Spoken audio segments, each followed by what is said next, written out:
J'avais dessiné narashushanyije sur le ku sable mucanga son doux visage agasura ke keza qui me souriait. ansekera. Puis il a plu hanyuma imvura iragwa sur cette kuri uwo plage, mucanga yo dans cet mu orage, nkuba n'imirabyo. elle a disparu hanyuma ya sura nashushanyije iragenda.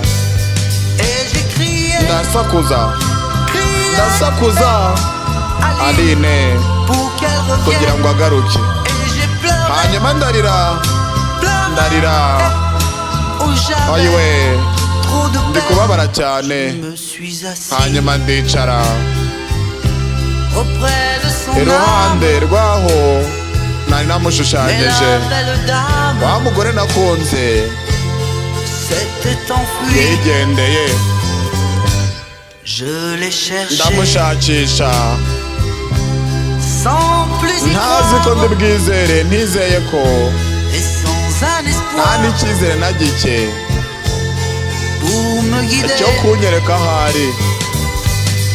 Et j'ai crié, ndangije ndasakuza crié ndasakuza Aline Aline pour qu'elle ese revienne. azagaruka. Et j'ai pleuré, ndarira pleuré, ndarira oh j'avais ayiwe trop de peine. uburibwe ni bwinshi. Je n'ai gardé ubu nta kintu nsigaranye que ce doux visage uretse ka gasura keza nari nashushanyije.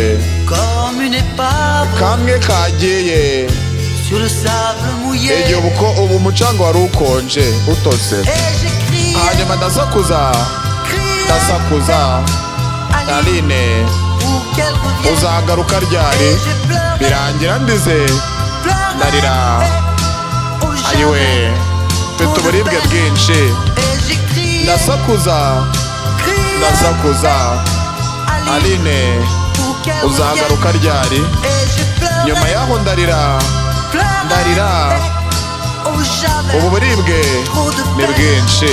Et j'ai crié, ndarira ndasakuza crié ndasakuza Aline Aline pour qu'elle uzagaruka ryari. revienne. Et j'ai pleuré. hanyuma ndarira ndarira